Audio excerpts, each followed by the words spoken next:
I'm Laurence Johns. This is the Magnificent Man Project, and this is Thursday for Knowledge. Today's conversation was with David Chambers of the Authentic Dating series podcast. We went through some real important stuff. The need to be authentic, the need to kind of be who you are, and to stop treating dating like a game. So if you're interested in this, please watch on.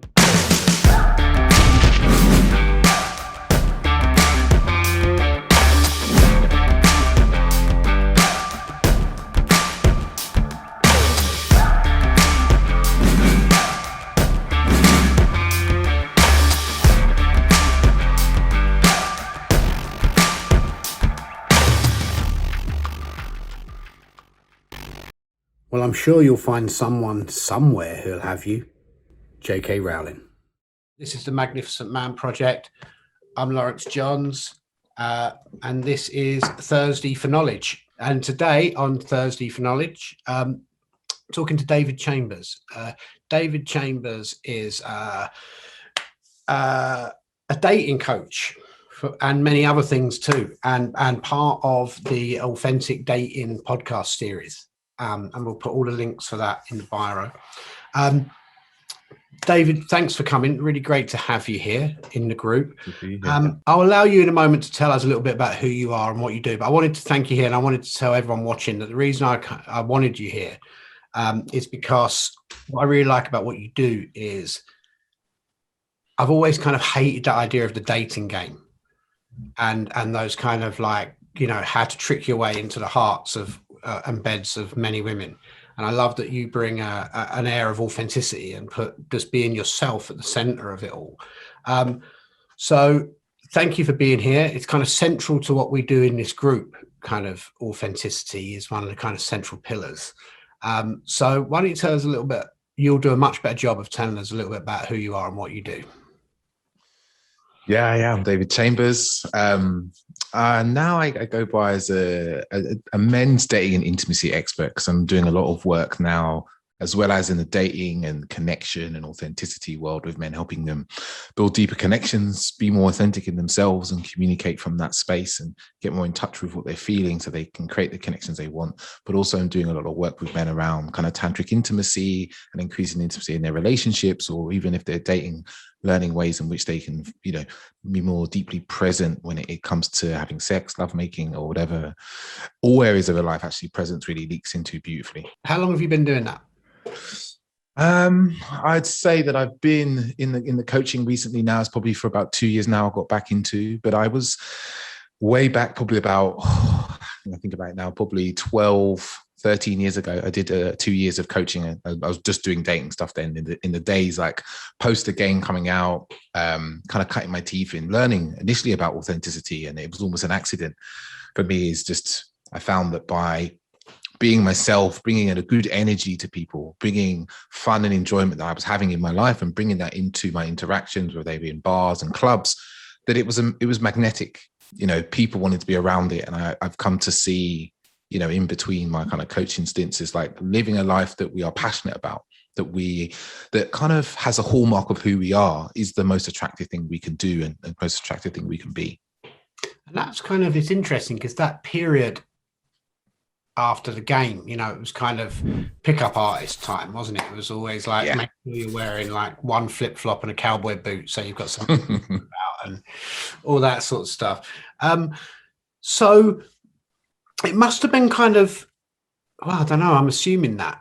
I mean, did you find it hard because the common narrative was about kind of inauthenticity, for want of a better word, or over exaggeration of self?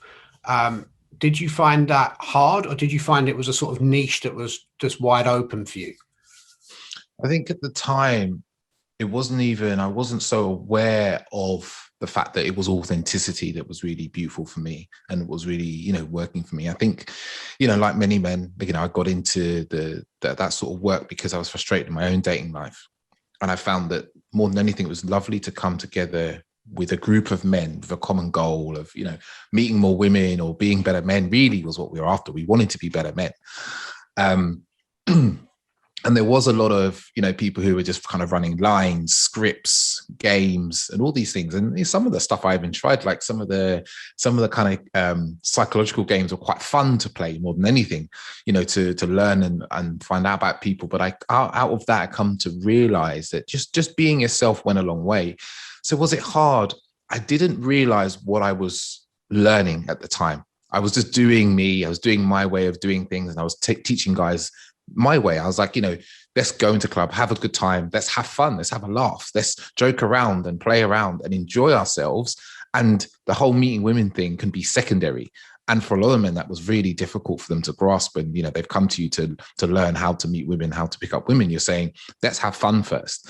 So at times it was really difficult, but I found that a lot of people were like, oh, this is a breath of fresh air. I don't have to remember all these lines. I don't need to understand all these complex body movements. It was just like, oh, actually, let me have a good time, which for some men was actually very difficult because they had a kind of relationship to being out in bars or clubs as it being hard and difficult and uncomfortable. So it's like rewiring of going, okay, this is a place for fun and play.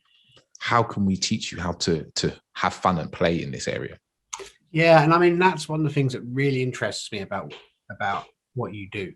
It is that element of, first of all, the element of being yourself and that element of play, because like sort of massive, like I'll own my own judgments here, kind of judgment and generalization alert.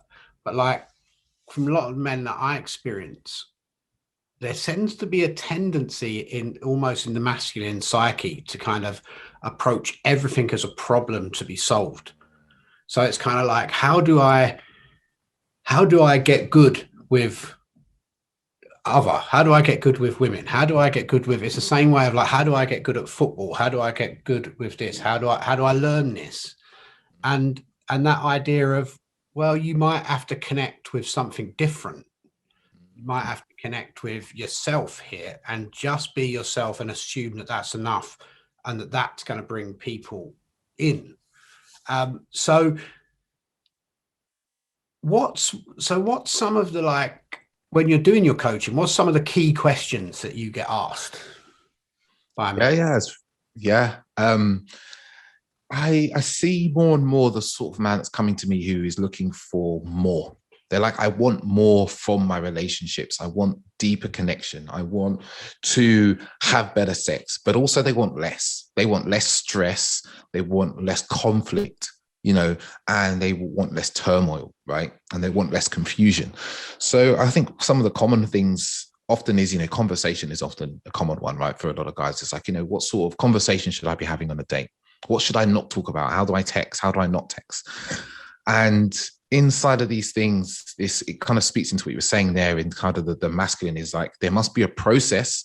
And also there's the kind of hidden thing is that there must be a right way, right? There's two things that inside the masculine. It's like, there's a process and there's a right way. And if I follow the process, I will get to, and that is a right way, I will get to where I want to get to. Now, the problem when it comes to dating is there is no right way and there is no real process. There's no linear process and there's no right way. There's not one only way. Like you can think of some men who you might look at and say they're really, desired by women. You can look at some rock stars, for instance, right? And then you might look at someone like, I don't know, I always think of this, the guy, Dan Brazilian, the ex-poker player, Okay. Or you think of maybe a George Clooney, and they're all different men. They have different attributes, different ways of being, right? But actually, they're not trying to be any one way. They don't look the same, but they've learned to just be themselves and be confident and comfortable in that. So inside a lot of the conversation pieces, it's just like, what do you want to talk about? What lights you up? What's interesting to you? What are you passionate about? And teaching men to be in their masculine and lead from a place of like what they're about. So they're kind of communicating. It's like, this is what I love. This is what I enjoy. Like for yourself, right? You love skating. Now, if you're on Tinder and for instance, and you're swiping, you'd say that you like skateboarding, right? Because if you don't, there's an inauthenticity there because that's something you love doing, right? And by talking about the things you love doing, you will resonate, or you will attract the sort of women who are interested in those sorts of things, right? And it won't always be linear, like, oh, you're going to meet women who like skateboarding. Maybe you meet women who are like, oh, he's active. I really like that. Or that's interesting that he does skateboarding. That's not something usual. There must be something different about this person, right? So you attract in that way because people are just intrigued by these things that are about you.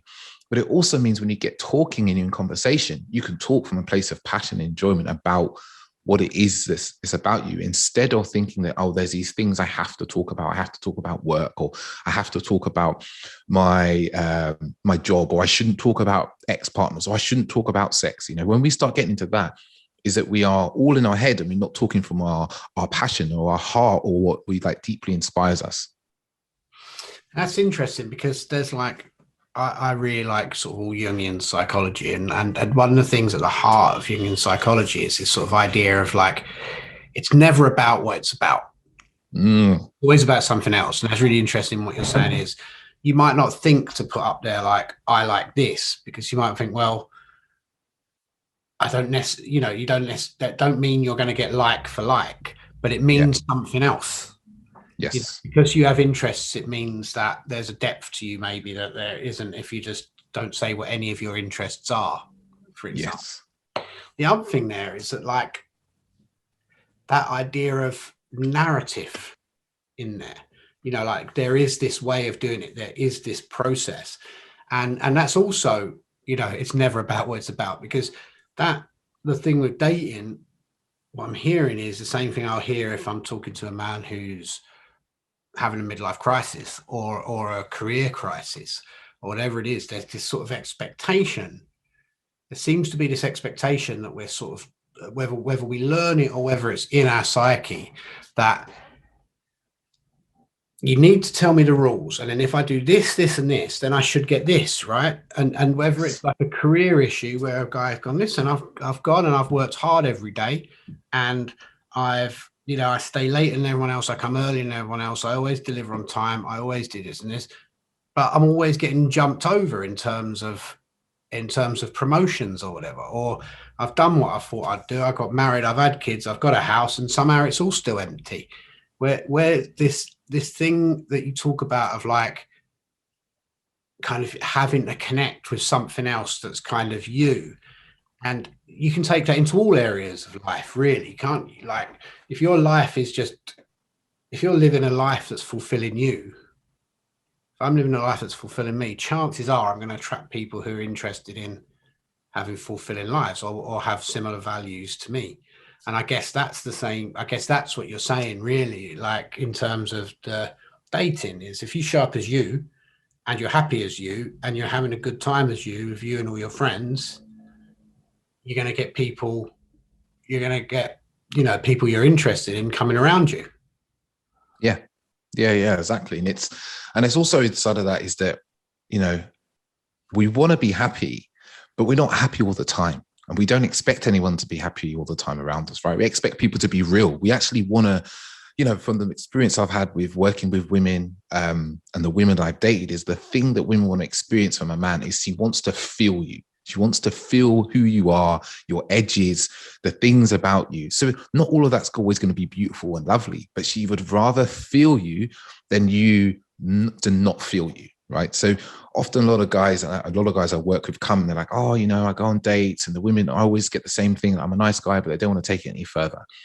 And then we go through some processes and we talk about how they're expressing themselves, how their emotions come up for themselves. And so often what comes along for them is that they're not really expressing who they are, right? There's this narrative for them that's like, oh, I should be a certain way, so I need to fit into this box. You know, it's a bit like what you're saying with the men, you know, midlife crisis, done the whole get married at this age, have 2 kids, blah, blah, blah. They did everything they thought would make them happy, but they never checked in with themselves and said, what would make me happy?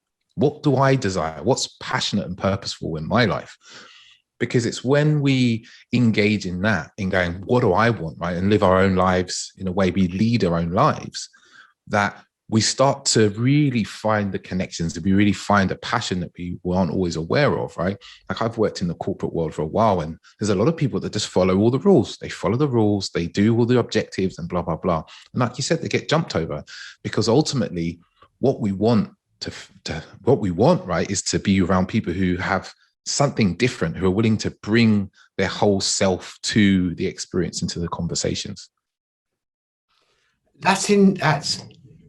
So I'll tell you what's coming up for me there when I hear that is that, like, again, this is a kind of a massive cliche, but like one of the things that I've heard from men and from friends and from, you know, everyone who's when we were at the period, I'm a bit older now, so the dating bit is kind of gone, but like, you know, there was a period where I had friends and their view was kind of like, I always seem to get so far with a girl or a potential partner, and then actually it seemed like I was too nice, like I was too much of the nice guy, and then they got overlooked by this guy. They got sort of, the attention got taken by some guy who didn't seem to be particularly nice, but seemed to get the the luck, as it were.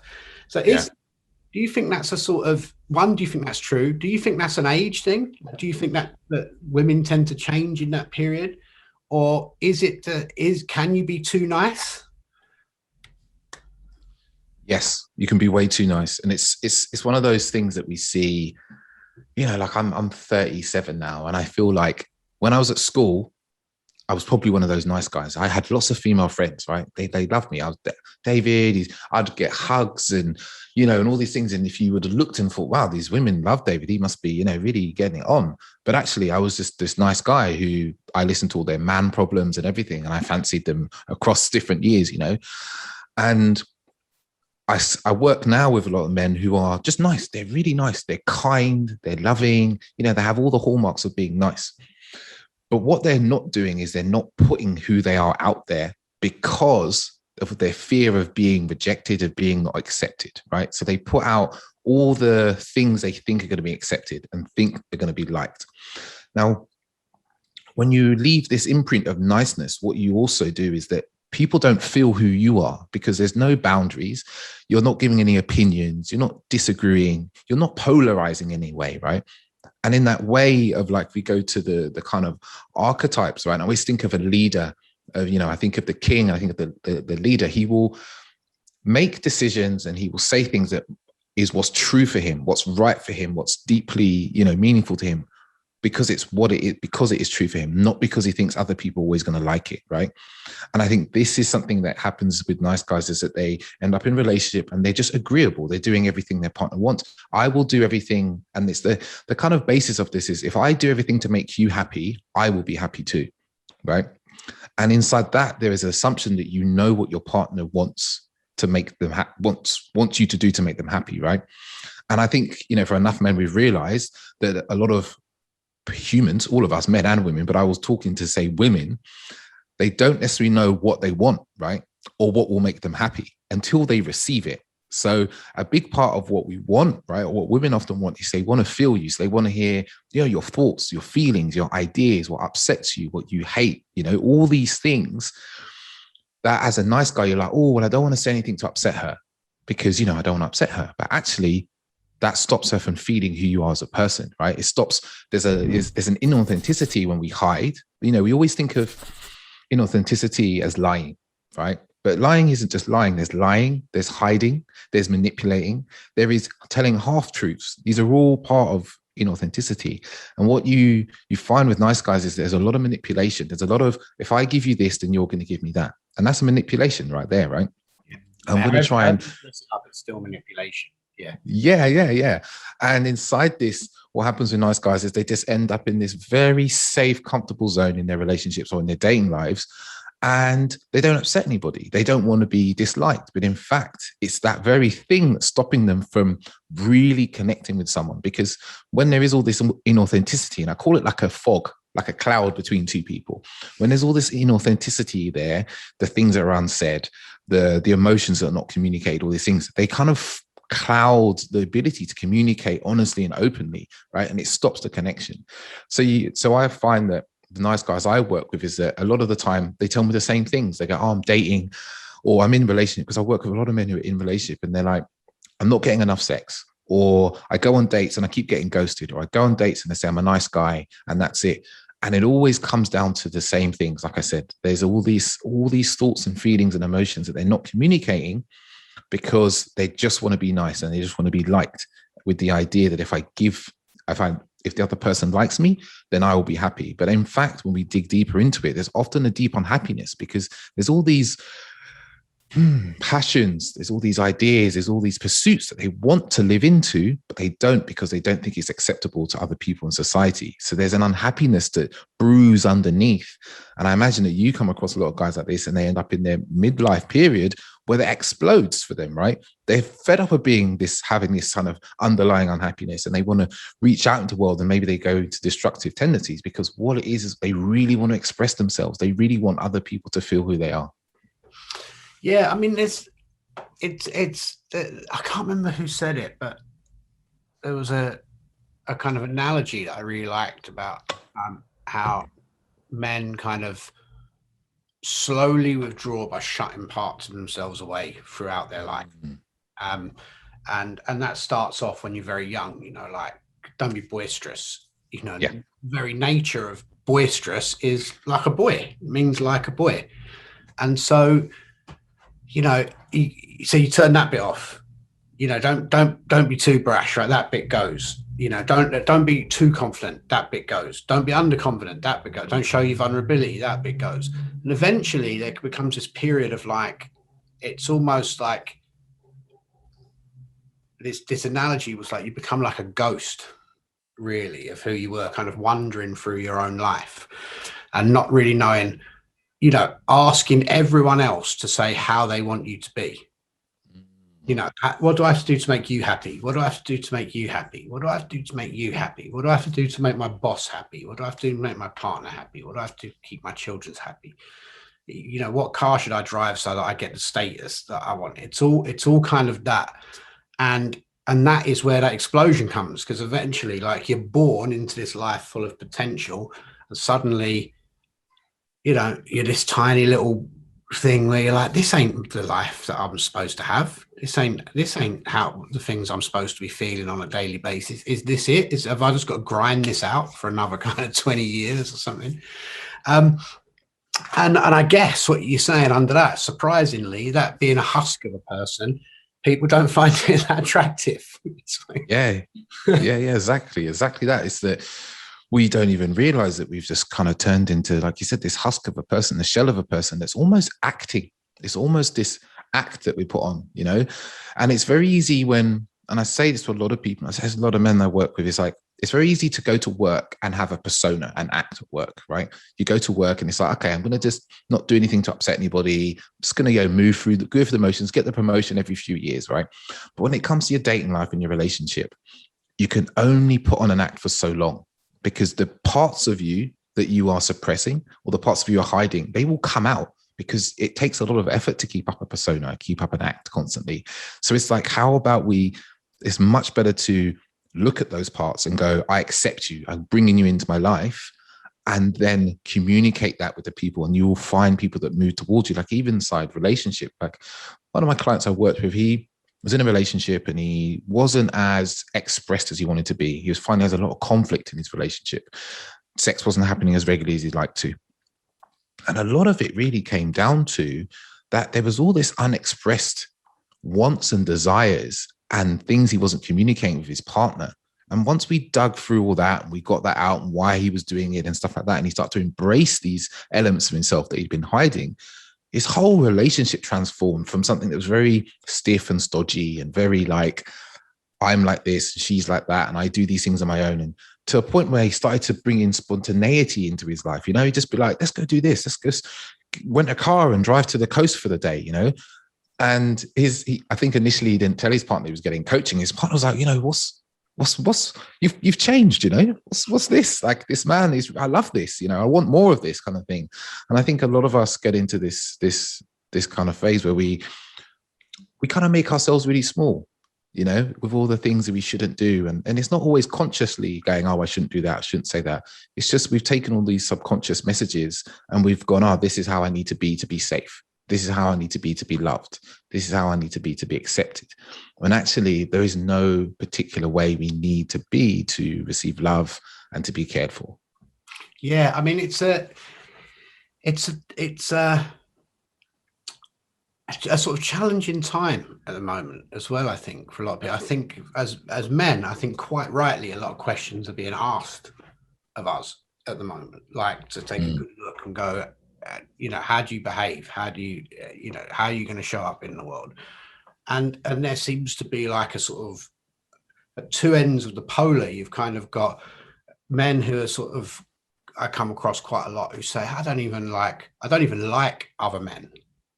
Like I've only ever surrounded myself. I only feel comfortable with women. I don't like other men. I'm frightened of other men. I don't like them. I don't really understand how to be one. You hear that quite a lot. And then on the other end, you've kind of got these group of men who are like, listen, I should be able to, if I want to go and touch up a woman, if I want to, I can.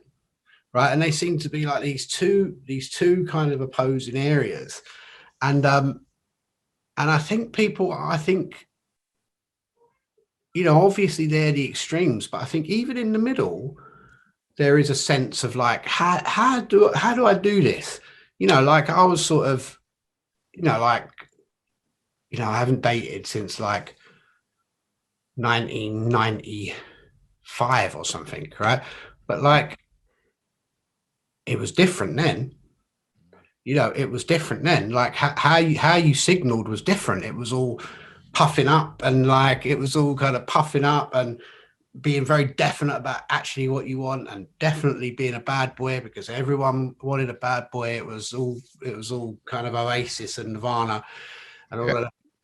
And so how is that now? I mean, do you find that you've got men coming to you who go like the basic tools? Like, do you get men coming to you going, how do I flirt now? What level of flirting is appropriate? Yeah. And you have to go, no dick pics. Yeah. I get a real range actually. Like I can think of people who come to me and they're like, oh, I'm really lacking confidence. I can't approach a woman in a bar, especially when we think about, times not too distant past where, you could go into a bar and meet a woman. And I was like, they were struggling to find the confidence or have the conversation or know when to ask for a phone number. But equally, I get men at the other end of the experience where they're like, I want a deep, meaningful, spiritual, emotional, and intellectual connection. And I'm like, yeah, I understand what you want. And I really have an understanding of both these ends because I've worked with men that have spanned that range. And then when you just say the men you talk of who are like, they don't like men. They're like, I don't like men. I like being around women. They're soft, they're gentle, they're kind. I don't want to. And often those men also are like, I don't want to assert myself on anybody. I don't want to be pushy, super peaceful, and all those good things, right? And then you've got men at the other end who are probably very, very like confident, assertive. This is what I want. This is how it needs to be. The world is changing and it shouldn't change. Like you said, very definite, right? And what the thing is that there's a place where we don't all have to be the same, right? Because even if we move towards the middle, there's a difference for the last two men is like, there's, we talk about kind of masculinity and femininity, right? And I don't always like to talk about them in terms of like two separate entities that are inside us, but for teaching purposes as a useful tool, right?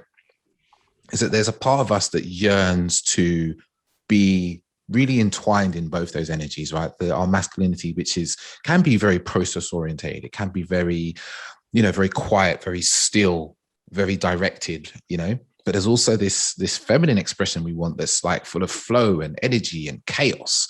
And, and it's actually to bring those closer together so we can dance between them and we can move and hold both of them in the same moment together, so that we can look at the world and go, yeah, the world is changing, but that's okay. It's good that the world is changing.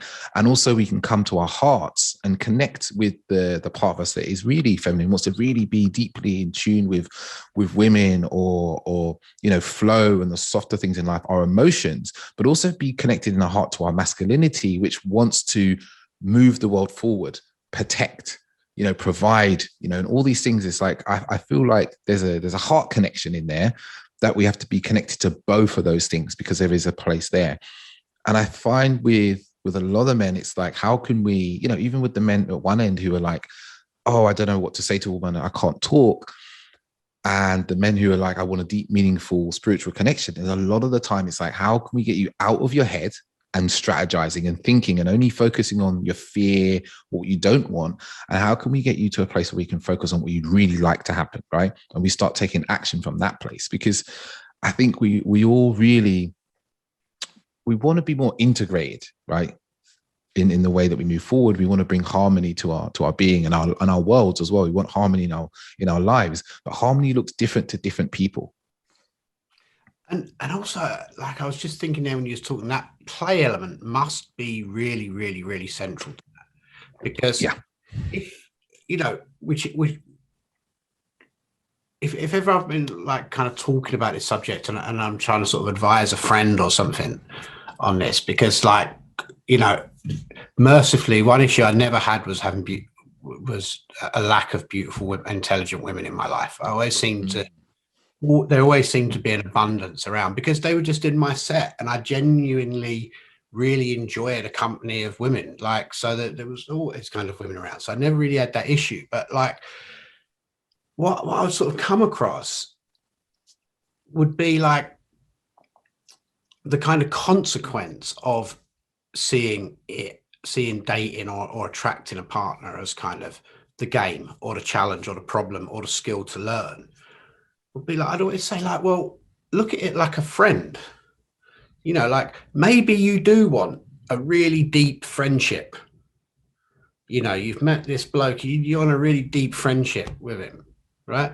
You really like him, you get on really well. But if you went up to him and said, listen, I want a really deep friendship with you, let's be best friends. You're like, who does that? Like, you can't do that. Like, you do that when you're at school. If you do that now, someone's likely to go, hang on, I'm not sure who this person is. Like, we're just hanging out. Like, let's just continue hanging out. And I think that mindset seems to come in quite a lot with men. Like, I've been seeing her a few times now and I feel really serious about it, but I don't think she feels the same.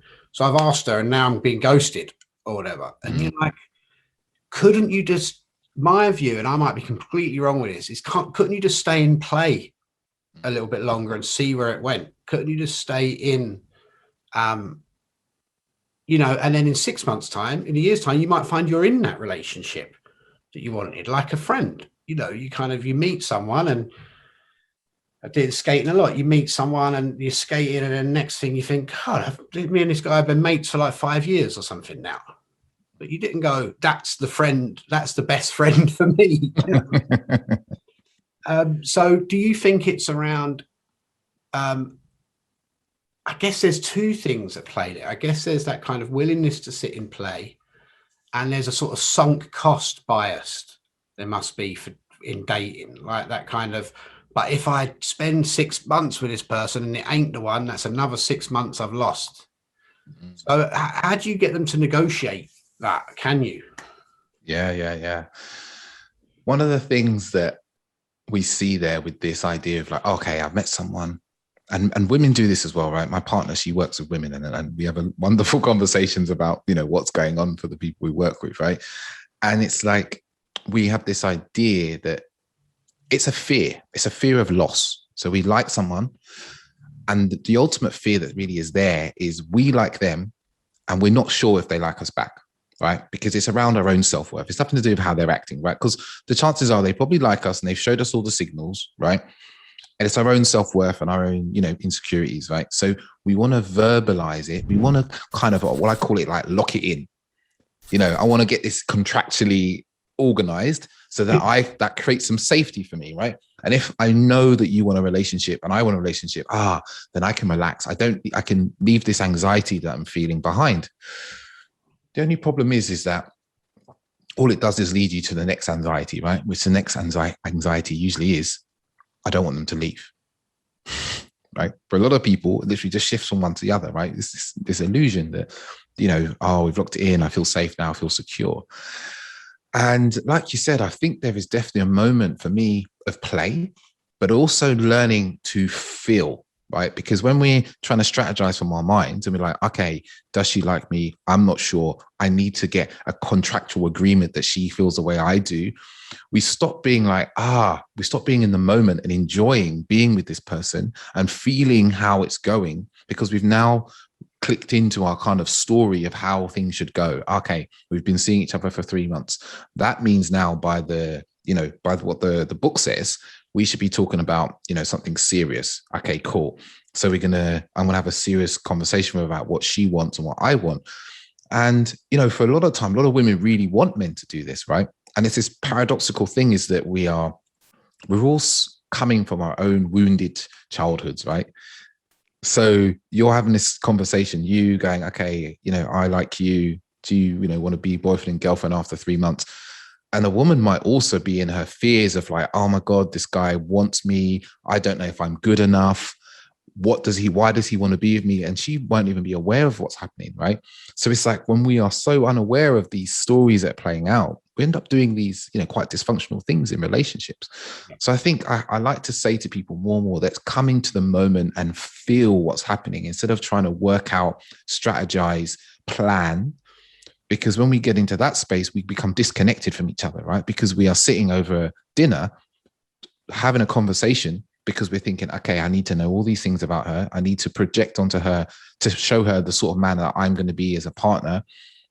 And actually what we miss out on is that actual moment to moment connection that's being built, and feeling that and enjoying that and actually speaking into that, right? And we end up basically, in our own worlds, in our own heads, thinking about something else. So when we do have a conversation of like, is this going to go somewhere? We're asking it from our minds. We're asking it from our egoic mind that's in fear and worry and loss, instead of just going, what does this feel like? This feels good. I want to keep going with this. And I want this to be more, and just acting it, just doing it and going, okay, I want this to be more. So I'm going to just be like, okay, instead of, seeing her once a week, I want to start integrating into her life and meet my friends. And I'm going to start, because sometimes it just doesn't need to be said. It doesn't need to be explained. You just do it. You just lean into the feeling and follow it. And I know listeners might be hearing this and going, but I've been hurt. I've been burnt in the past when I've done that. And yeah, that's kind of part of the process of life, like, I'm sure Laurence didn't stop skating when he fell off his board a few times. You just learn to, and you just learn to feel the board a bit better. You learn to, you're not thinking about, the ground there looks like this, and then I'm going to need to, when you're on the board and you're surfing, literally like surfing, you're riding, you're feeling it as you're moving. And this is the beauty of when we can stop strategizing, we can feel more in the moment in our relationships, in our, intimate relationships, especially. It's like bringing some presence and actually feeling situations. Yeah, and it's such. I mean, again, it's like you can take that and you can expand that out to life, can't you? Because it's like, I believe a lot of the time, I know this from myself and through various periods in my life. It's like I'm trying to mitigate all risk. Yeah. Like if I do that, that's going to do that. If I do that, that's going to go wrong. Like, and then that's time or money or resources wasted that I don't have. It's like it's all of that kind of stuff, and yet, and this is like going to sound like a massive cliche, and yet you get 80 goes around the sun, then you're going to die anyway. Like life is ludicrously kind of short, and no matter what we, my view anyways, no matter what we say about life, no matter how we dress it up, no matter what you believe, this consciousness as we know it will end at some point, right? This physical thing that we're living, whether you believe in an afterlife or whatever God you believe in, this physical bit will go. And one thing that's sure about this journey that we're on is it's going to have absolutely beautiful, stunning moments. There's going to be sunrises that you cannot believe. There's going to be people in your life that you think, how did I get these people in my life? There's going to be a dinner you taste that is so good that it can bring tears to your eyes. There's art, there's movies, there's, if it was a computer game, how much would you have to pay for the rendering of the wind blowing the trees? We couldn't afford to build it, and it's there. And everyone we love is going to die. at some stage. And if we don't see it, then they're going to see us die. You know, everything that's beautiful will get destroyed at some stage, you know, and you're going to get hurt, and you'll do stuff and you will fail. And yet so much of our life is lived, so much of my life is lived in mitigation, like trying to go. And I'm sort of not saying that like you've just got to run out and do all the maddest stuff because they don't care. Like, of course you've got to plan, you know, like hope for the best, but like kind of expect the worst in a way. Like, this is a very brief, beautiful gift that we have.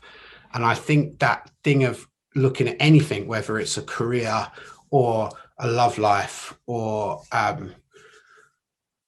you know, an interest, a project, whatever it is, like that ability to go into it with, I'm just going to feel my way through this and I'm just going to enjoy it. And it may not work out. And if it didn't work out, I still had the good bits of it, because that's all we can really have. All we're going to have is our experiences ultimately. But I do think it's like someone once said, I can't remember who said it to me, but they said like, there's lies in life, you know, there's lies in life. And everything we do, we try and do to hide these things from us, you know, like we're all going to die. Like ultimately you live your life through your own eyes. You're kind of on your own, you know. There is no real meaning other than the meaning that you make up of it. You know, there's no prize. You're going to get no prize at the end. You know, it's just the experience that it is. And it's random. Yeah. It's random.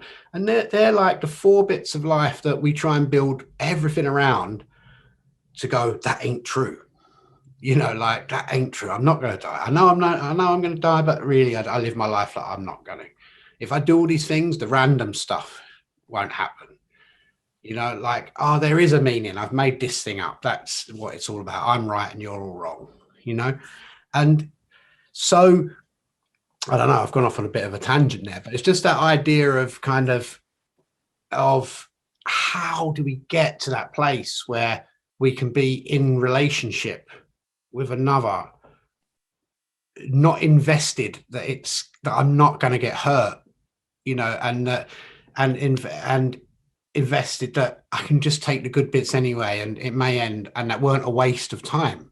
You know, it's like they seem to be the 2 things. Will it be a waste of time? Will I get hurt?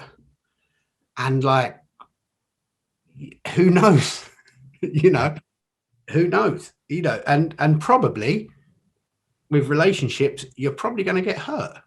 Really, actually, if you're brutal, because if it is the love of you know, if it ain't the love of your life, it will break up at some stage. If it is the love of your life, you're going to watch them die, or they're going to watch you die. You know, it's not like you're going to get hurt. So how do we, I mean, that's too big a question. How do we sort of bring ourselves to terms to enter into relationships from a place of going, I'll just take it as it is? I think the thing that I do a lot with people is nurturing acceptance, is also talking into, okay, you know, we'll take a really grounded example, right? You go on a date. A lot of guys are like, okay, I'm going on this date. This girl, she's really hot. I want it to go really well. I don't want it to go badly. Okay, I understand. You want it to go well. You know, you want to put your best foot forward and be that guy. Okay, so I like to do an exercise like, okay, let's go through all the risk mitigation strategies first, right? How can you mitigate all this risk? Okay, so you can really go far with risk mitigation, right? And to the point where you could actually get to a point where the only way to mitigate any risk of anything going wrong is by not going. Yeah. Right? Oh, I don't want to look stupid. Okay, cool. You don't want to, dress badly. Okay, wear something super simple. Cool. I don't want to say anything that might upset her. Okay, you need to work out everything that's going to be acceptable to her and say nothing that's not going to be acceptable. Okay, I don't want to, we go through these things. I don't want to be rejected. Okay, how can you not be rejected? And ultimately, you'll get to a point where you shouldn't even go, because that's the only way to mitigate all the risk, right? But the power comes when I can say, do you know what? I'm willing to go on this date and I'm willing to look stupid. And I'm okay with that. I can accept that as an outcome. I can accept that that might happen because I'm willing to put myself, who I am, and say, this is the man I am, and this is what my life's about, and where I want my life to go, right? Because then I also give my chance of having the best outcome. The ultimate outcome is this deep, really being deeply connected to this woman. And if we're talking about life, right, as a bigger piece, is you can walk through your life trying to mitigate all risk, right? And I've met people that have done this. They mitigate all risk. They're in the safest of jobs. They don't travel anywhere that's potentially dangerous. They married the first person who they felt would never leave them, and all these things. But it kind of goes back to what we said about the inauthenticity earlier. Is like you end up in this place where there's nothing that lights you up. There's no passion, right? So you have to accept and be willing to allow for the worst possible outcome, which in dating and relationships is being hurt. Because when you can go, I'm willing to be hurt because I can recover from it, right? It won't be the end of my life. And also there's one of the other things is I can learn something from this hurt. There's always a lesson, there's always a lesson in a breakup, in a relationship. And if you ever go, I was in a relationship, but there was no lesson there, then you have to be very concerned at that point, because you may end up just repeating that same pattern again. When we don't learn the lesson, we don't see it, it just comes back to us. We find ourselves, often men, we end up in relationships and we have the same pattern of relationship happen to us again and again. For me, it happened over the course of maybe 8 or 9 years in my 20s, where I'd meet someone amazing, she'd be great. Then the relationship would get into a point where there's a lot of conflict and turmoil, there's disconnection. I'm not sharing how I'm feeling. They're kind of trying to get me to talk. I don't want to talk. And then the relationship breaks down because the communication's all messed up. Yeah. Right. And this happened to me again and again and again. And I, at one point, was like, oh, it's just women. This is how women are. And then one day I realized, I was like, it's not women. This is me. This pattern keeps happening.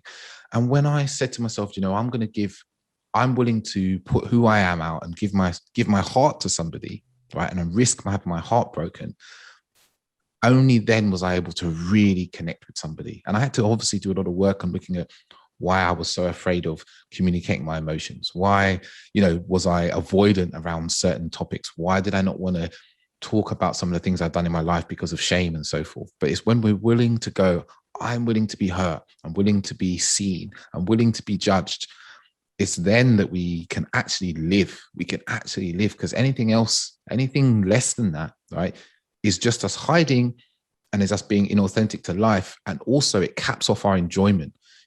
Because what happens is if you're not willing to allow for the lowest of emotion, the hurt, the pain, the shame, the suffering, you just lose the top end, the joy, the ecstatic joy. And you end up living in this, what I like to call grayscale in the middle.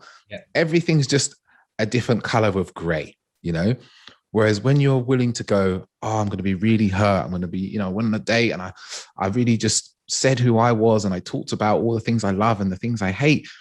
And at the end of it, she said, you know what, it was an amazing date, but you're not the sort of guy I want to spend time with. You can go, you know what, I feel hurt by that, but it's okay because I can recover. I can move on from this. This is not the end of who I am. And there's an acceptance in that. When you can accept the worst, then the best is really possible for you. Yeah. And I really like the word authentic. I think it's a really great word.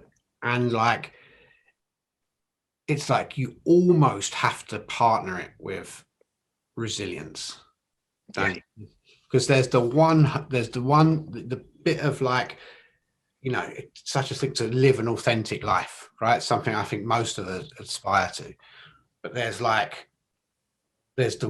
I'm willing to show myself completely on one side, and I can handle it if that's not enough. People kind of needs to be on the other side. It's like it has to be enough for me, and that's what I think in life really for me has certainly been a sort of a sweet spot for me to hit, is kind of that place of going, I'm not perfect, I'm never going to be perfect, I'm willing to be seen. If you want to think I'm ridiculous, then go ahead and think I'm ridiculous. Like that's okay. Of course, I'm going to get hurt by stuff. No one's completely bulletproof, but it's the cost that I'm willing to pay to be me. I'm willing to accept the pain of criticism sometimes, or ridicule, or whatever it is, because I'm also, it's important to me to be me. It's important to live a life where I go, that's the life and that's the person I wanted to be. So that's why I really like that idea of authenticity in what you do, of that way of showing up as me. I'm going to take the hits, but we might have a good time together, and I may not be the person for you, and that's fine. Yeah. But I'll just keep knocking on the door. Yeah. I mean, I get the feeling that me and you could talk for ages. One of the main reasons I got you into the group was because we done a similar talk on Clubhouse. And loads of the guys who are in this group are not on Clubhouse, and they were like, I really wanted that. I really wanted to hear that one, and I couldn't. So sadly, we haven't been able to go live. So I'm just trying to imagine some of the questions that I would have got. And I just want to end with a few of those questions. Okay? Yeah, sounds perfect. One of the ones that I remember getting was like, it was around online dating, because obviously that's kind of in everyone's mind at the moment. Frankly, we're coming out of that a little bit, it may seem, but it still seems to be a key way that people meet. What's your top sort of tips, really? Or tips is the wrong word, because that's that game way, but what's the biggest mistakes you see men making?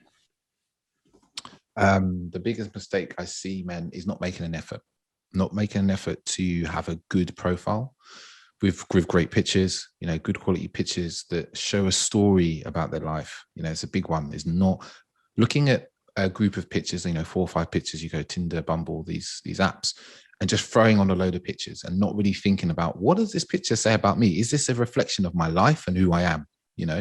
And not having good quality pictures that are clear, something that shows your face well lit, close. So someone can look at that and go, that's who that is, right? So, story and pictures is a big one. Not actually, not leaving an impression with the bio, leaving it really bland. Oh, I like to have a good time. I like to have a drink here and there. I like to go away with my friends and blah, blah, blah. Everyone does. Let's be specific. Right. Who are you? Who is this person? Again, people want to feel who you are. And it might be things, you might put down things that what stops us is like, I don't want to be judged. Oh, I don't want someone to think that, this is stupid about me or whatever. Like maybe you love collecting stamps. Say you love collecting stamps. That's fine. Yeah. Like actually say, this is what I'm about, right? This is what I love and this is what I hate. This is what I enjoy. And take some time to write it and evolve it as well. Once you've written your profile, once you've taken the pictures, don't just go, boom, that's it. That's stuck in the sand for the next 6 months, 1 year. Yeah. There'll be times where you will be thinking about maybe a question or something that comes up or something about you that you're like, oh, this is something I really enjoy, or I really dislike, or whatever it may be. You think, oh, let me add that to my dating profile, put it in there. Like I just did a review. I do reviews with men often with their dating profile. I did one with one of my clients, and we looked for his pictures, and I was like, okay, there's a nice range of pictures here, but actually there's a couple here that you just don't need these pictures. They don't add anything here. Or, I was like, what do you, I know him, I worked with him for 3 months. I said, there's no mention of your creativity here. You don't mention the fact that you work in a creative industry. You love to make things. You love to create things from scratch, whether that's painting and drawing and stuff like that. He says, yeah. I was like, but that's who you are. So people aren't going to feel who you are. So he started to change that. And then suddenly he's like, yeah, I'm getting more dates on some of these apps now, because, and I'm meeting women who are a lot more in tune with these things that I'm enjoying, but also they have their own creativity that's interesting to me. Is some of that like a fear of not casting your net too wide as well? Yeah. Like, because if you go like, I like stamps, it might be like, hang about, I'm only going to get people that like stamps. But what you're saying is actually it's not about the stamps. It's about the fact that you have interests in stuff. Yeah. Deep level, rather than just, here I am in a bar, here I am out to dinner, here I am on holiday, which of course everyone likes and does. Yes. Right. Gotcha. Yeah. And even the stamps is like, how can we talk about things you do in a way that elevates them to the real reason behind them? Like if you collect stamps, someone collects stamps, and I had a friend that collects stamps, right? And you'd never know it if you saw him. He's a big hunky, he's about 5'9", very hunky. You walk anywhere with him and every woman just pays attention to him, right? He collects stamps. But actually when I talked to him about it one day, it was that he has this, he's like, I love the rarity and the creativity that goes into some of these stamps from around the world. I was like, so you're really a collector of rare and unusual items? Yeah. He's like, yeah. And actually, it's like, you love the culture. You want to know about the story. And, you know, it's when we start getting into the deeper underneath meaning of things, and we can talk from that place, because that's beautiful, right? We all want to be involved with someone who's deeply involved, wants to know about, you know, rare and unfound items. And, you know, it's learning to tell a good story. It's not a lie, because the story is completely true, but it's being able to feel into the deeper passion that's there and communicate from that place.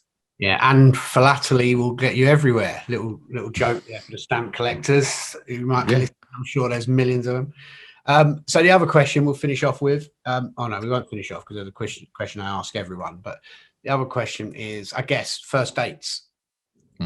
What's a good first date? So I think the thing with first dates is you've got to judge.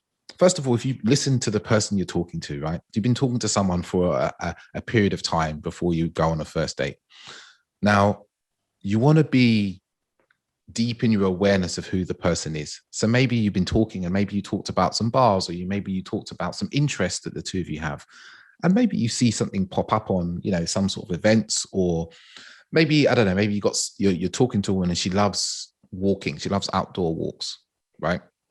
Now you're like, oh, you know, I'm interested. Maybe you're not even that interested in outdoor walks, but you're open to it, right? Which is a key thing, being open.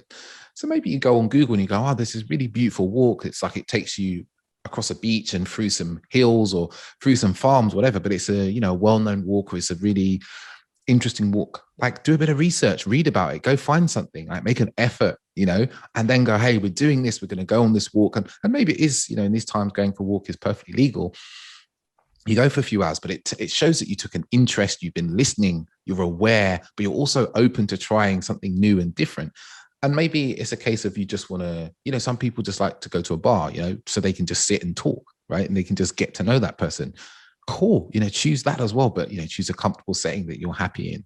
But, you know, it really comes down to, you know, put some of yourself into the date, you know, not just going, okay, oh, I take all women to this certain place, or, you know, I'm not going to go out for dinner because people don't want to go out for dinner. There is a whole thing about some people don't like going out for dinner on the first date. But I like to, a friend of mine, his thing, and it probably still is he will take women on a walk in a particular part of London that he really likes or he's interested in. And he'll like meet them by the river, and then they'll just walk. He goes, sometimes he doesn't even go in a particular direction. He just finds it interesting to walk, talk, look at the landmarks, stop at some of the buildings, because that's what he's interested in. So it's like, put some of yourself into your first dates. Great. I see you've got a course coming up in May. Is that right? Yeah. So I've got about that, and then tell us how people can keep in contact with you.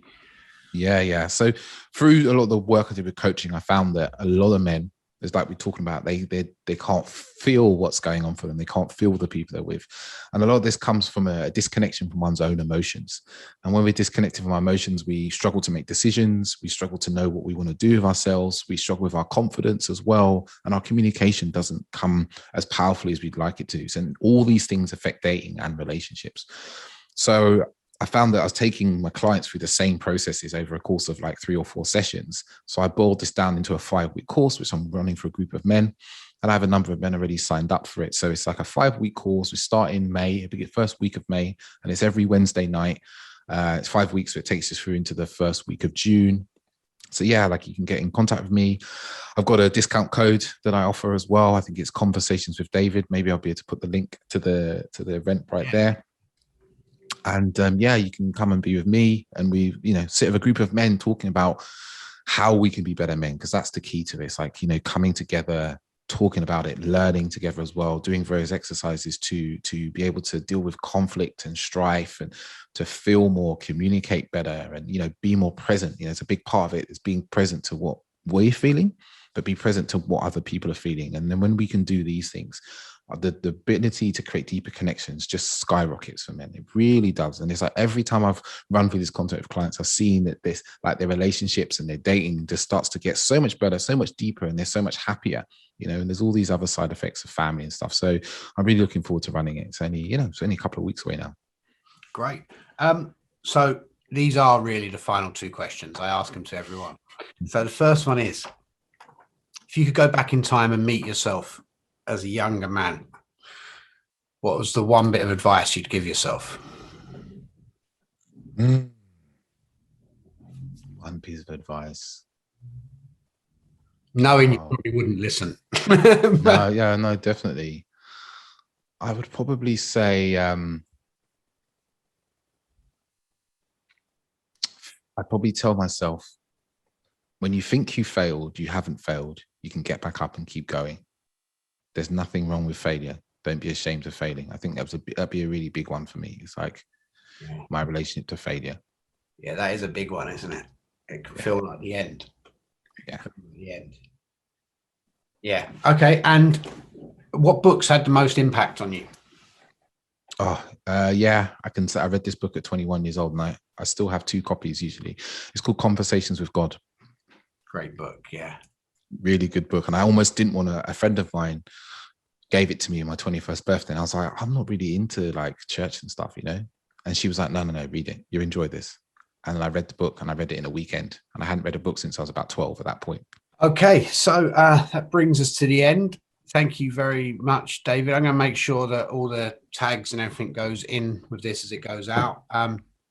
If you're watching this within the group, I'm really sorry, guys, that we couldn't go live. I don't know what happened, but that was David Chambers. I'm Laurence Johns. This is Thursday for Knowledge, and we're out of here. All right. Take care. See you all soon. Thank you, guys.